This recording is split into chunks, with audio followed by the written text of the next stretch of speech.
Candidato a la Asamblea por el Distrito 2 en Guayas por Revolución Ciudadana, lista 5. Abogado, buenos días, bienvenido. Buenos días, contento de estar aquí en Unión Radio y contigo, Lizeth, para hablarle a la ciudadanía. Abogado, coméntenos, ya falta pocos días para ir a las urnas los 13,7 millones de ecuatorianos, quienes van a decidir Electores. a los próximos funcionarios, en este caso la Asamblea Nacional. Usted va por el Distrito 2. ¿Cómo van esos recorridos ya casi en su recta final? Sí, el Distrito 2 es un sector, te lo digo, ¿no? Peligroso, un tanto peligroso, que tiene datos de la delincuencia en ebullición común, y se dice pues también que existen algunos grupos delictivos organizados. Nosotros nos hemos metido igual a los barrios porque creemos que el mensaje que estamos trayendo de cambio lo necesita el país, lo necesitan absolutamente todos los sectores. Por tanto, este mensaje de devolverle la paz a los ciudadanos a través de la inversión pública, a través de, por supuesto, nuevos efectivos de la policía, la seguridad, de todo lo que hay que hacer a nivel de seguridad preventivo y correctivo, por supuesto, pues nos ha llevado a tener una campaña ya en estos últimos 4 días que faltan de la campaña, a tener una campaña satisfactoria, en términos de que en nuestro distrito hemos completado la tarea, pero lo que también queremos dejar el mensaje al país, que no solamente el país se mueve por un solo distrito, y ni siquiera Guayas se mueve por un solo distrito. Por tanto, el mensaje sí debe ser al país, y ese mensaje tiene que ser que juntos debemos pararle la mano a lo que está pasando en el país. No voy a dar nombres, ya todos conocemos quiénes son los responsables en todo este año, lo que está pasando, de que enero sea el mes más violento de toda la historia, con más de 730 muertes. Por tanto, lo que quiere el país no es continuar en todos los resultados que tenemos en este año, sino irnos a ese cambio. Y nos hemos presentado en la campaña como el cambio que quiere el país. Jan, usted ha dicho algo, ¿no? Un Distrito 2 que lógicamente es bastante conflictivo, pero más allá de acudir o no a esos recorridos, uno tiene que acercarse a la gente para conocer sus necesidades y lógicamente los problemas que no solamente existen en ese distrito, sino a nivel nacional. En Correcto. esos recorridos que usted ha indicado que hay que acudir sí o sí, ¿qué es lo primero que la gente le dice? Candidato, no tenemos esto, tenemos el de acá, el problema de aquí, queremos soluciones. ¿Qué es ese sentimiento que usted siente cuando tiene esa cercanía con el pueblo? Bueno, el primer sentimiento, la primera percepción que tenemos, Lizeth, de la ciudadanía es un abandono total. Ellos se sienten abandonados y necesitan certezas. Ellos no quieren un padre que les estén proveyendo todas las cosas. Quieren un Estado responsable que cumpla con lo que tiene que cumplir para ellos, que es las oportunidades. ¿En qué? En lo que le compete al Ejecutivo. Por ejemplo, la seguridad. Que se garantiza la seguridad hasta para trabajar, porque no pueden salir a trabajar en paz, por ejemplo, a los vecinos de la entrada de la 8, sin que haya un problema, una balacera, una matanza en la entrada del Paraíso de la Flor, de Bastión Popular. Y por supuesto lo que nos piden es garantizar la seguridad. Y nosotros le hemos presentado un plan Protege públicamente. Y claro, le hacemos sentir seguro con ese plan porque le explicamos de qué va, de qué trata, de qué manera nosotros concebimos a una seguridad sostenible, que sí, con más efectivos de la policía, con equipando a las Fuerzas Armadas, a los efectivos también policiales, militarizando las fronteras, militarizando los puertos, que es donde se va la droga indiscriminadamente a Europa, y son cosas que se saben, fortaleciendo a la UAFE, por ejemplo, un sinnúmero de cosas, pero también le decimos a nivel preventivo, esto va a cambiar solamente cuando el Estado pueda invertir y volcarse la inversión social. La inversión social solamente es el 15% en el 2024, eso tiene que cambiar, y para eso hay un gobierno responsable, capacitado de saber cómo ejecutar ese presupuesto, pero además que tenga no empatía, que sepa garantizar los derechos de la ciudadanía, y aparte de garantizar la seguridad, la gente quiere empleo. La economía está en recesión. Solamente ha estado en recesión en 3 oportunidades desde que existe la dolarización en el país, y es en el terremoto de 2016, un desastre natural, en la pandemia mundial que hizo decrecer a todo el mundo, y hoy con esta pandemia del último gobierno del presidente Daniel Noboa, teniendo todos los recursos para crecer, no crecimos. Ni siquiera en el gobierno de Lazo decrecimos y en el gobierno de Noboa acabamos de decrecer más de 2%. Porque, teniendo ingresos extraordinarios del Fondo Monetario Internacional, teniendo récords en remesa por más de 6.000 millones de dólares, teniendo la subida de impuestos del IVA para redistribuirlo y que solamente 2 de cada 10 dólares van al rubro de seguridad. Por tanto, hay un mal manejo de la economía y lo que queremos garantizar es la inversión, esa primera chispa como efecto multiplicador en la economía, darle la plata que le corresponde a los ecuatorianos, dársela a ellos para que pueda tener, para que el consumo que está totalmente asesinado, y por eso nuestro lema Revivir Ecuador, hay que revivir varias aristas del Estado. Por ejemplo, la economía hay que revivirla, y hay que revivirla dándole nuevamente que la gente vuelva a tener plata en su bolsillo. ¿Y cómo lo vamos a hacer? Con inversión social, con crédito barato. Lo vamos a hacer también con las oportunidades al primer empleo juvenil, con crédito a las cabezas de hogar. Son las propuestas que hemos llevado a la ciudadanía y la ciudadanía nos acoge con mucha alegría y sobre todo un sentimiento que no le han podido quitar a la gente en estos 8 años, que es la esperanza de cambiar. ¿Qué propuesta legislativa personal tienes, Jan, para ir a la Asamblea? En el marco de lo que te estamos explicando y que vaya en consonancia incluso con lo que propone el Ejecutivo en su plan Protege, nosotros proponemos en la Asamblea una ley orgánica para la reconstrucción del tejido social. ¿Qué significa? Bueno, proponemos en realidad varias cosas, pero esta ley en específico va en consonancia a lo que quiere la gente. Y esto lo que hace es obligar al Estado, o al Ejecutivo, al Gobierno Central, a invertir rubros específicos en el desarrollo formativo de los niños y jóvenes de entre 5 a 17 años, para que a través de la cultura, el arte, el deporte, la garantización de los recursos en educación, que hoy no están garantizados, que no hay cupo, la garantización de los cupos a través de la inversión en educación y obviamente la conversión de esa inversión en infraestructura para que haya más estudiantes, así que haya más profesores y un sinnúmero de cosas, la recategorización de los profesores en la secundaria, un sinnúmero de cosas. Y obviamente esta ley lo que tratará de proveer es que existe y se garantice la inversión social, sobre todo como una especie de acupuntura social. ¿Cómo acupuntura social?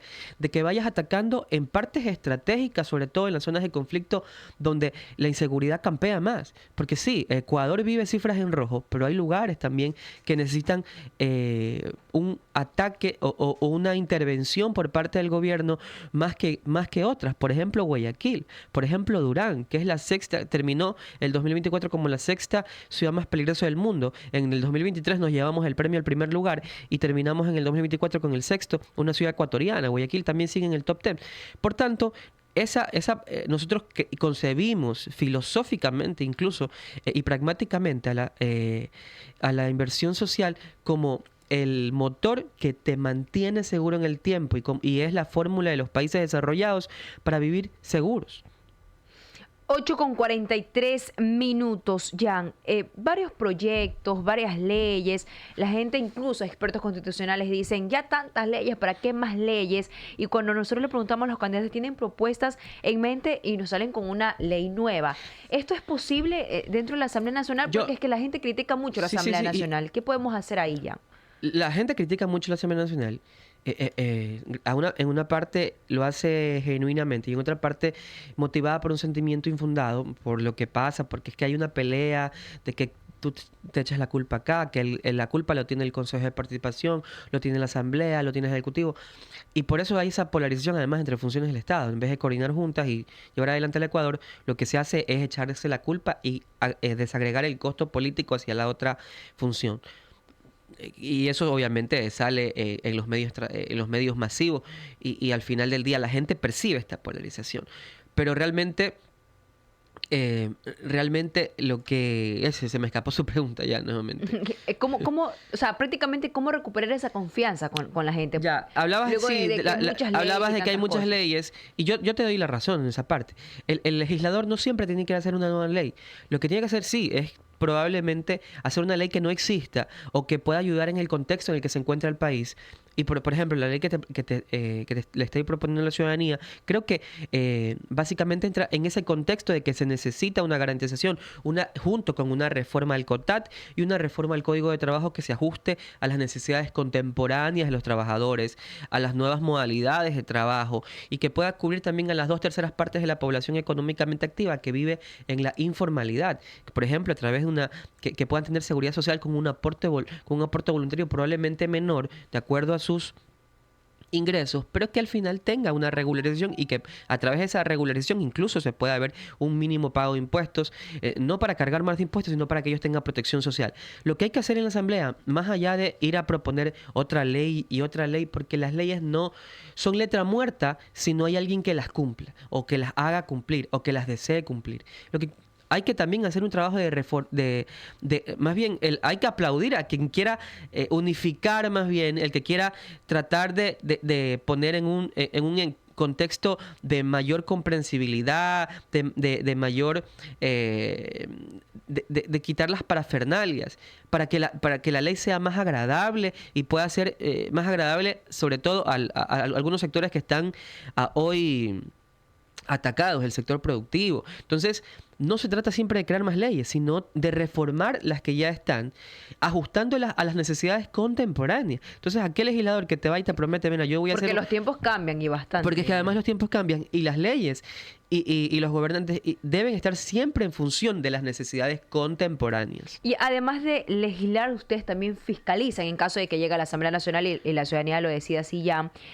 ¿Cómo hacer una verdadera fiscalización donde realmente, si un sector no está bien, a ver, ¿qué pasa ahí? Si realmente esos fondos están destinados, digamos, un ejemplo, salud, educación, ¿por qué no se hace realmente una verdadera fiscalización? Y realmente... Sí me pongo a veces no es a veces, creo que casi siempre me pongo los zapatos de la gente porque prácticamente todos terminamos siendo pueblo y hay veces no vemos una real fiscalización, simplemente es una persecución, un seguimiento porque me da la gana, te fiscalizo porque no me caes bien y no porque realmente a dónde van esos recursos, si es el ministro de Salud está haciendo bien su trabajo, si el ministro de Deportes está haciendo bien su trabajo, si el ministro de Energía está haciendo bien su trabajo, solamente es cuando hay un boom o algo que se viraliza, tratamos de tomarlo como una fiscalización, pero no vamos más allá de, Jan, los verdaderos fiscalizadores que deben ser los asambleístas. La fiscalización es sumamente importante porque se trata de poder controlar los recursos de todos. Los recursos y las acciones de aquellos que dependen de los mandantes, ¿no? En este caso, el Ejecutivo, las carteras del Ejecutivo. Y sí, a veces hay esa pequeña línea, ¿no? Hay una línea que divide, una muy pequeña y delgada línea que divide una buena fiscalización a ya un show y un circo de estar llamando a cada momento para ahogar el trabajo de algún ministerio. Yo no creo que sea el caso el segundo, porque cuando hablamos de las fiscalizaciones que han habido en la Asamblea Nacional, yo no quisiera que existan tantas fiscalizaciones, pero tampoco podemos dejar que hagan lo que les dé la gana, pues, porque es que no son sus recursos. Por ejemplo, una Inés Manzano, que tiene los números que tiene, que no, ya el presidente Noboa la puso ahí, a pesar de que no cumple con el perfil profesional, soy ya antiético, amoral, pero más allá de eso, no cumple la ministra del Interior. Mira la criminalidad cómo ha crecido en el país, que tengamos que festejar alrededor de 40 muertes violentas que terminamos por cada 100.000 habitantes que terminamos en el 2024 y eso ya tiene que ser un motivo de juicio político porque no están rindiéndole cuenta a los ecuatorianos. Los ministros de estados no son solamente dependientes del presidente, no solamente el presidente es el jefe. El jefe son los 18 millones de ecuatorianos y a través de la Asamblea Nacional, porque no les puede fiscalizar nadie más. Por constitucionalmente, tiene que pues rendirle cuentas al país, lastimosamente. Esperemos que el próximo gobierno, y creemos que es Luisa González, pueda trabajar y ponerse, porque cuando un gobierno trabaja, la fiscalización y se hacen bien las cosas, la fiscalización pasa a un segundo plano y lo que se hace realmente es todos dirigirnos hacia el mismo sentido de país, estimada Lisette.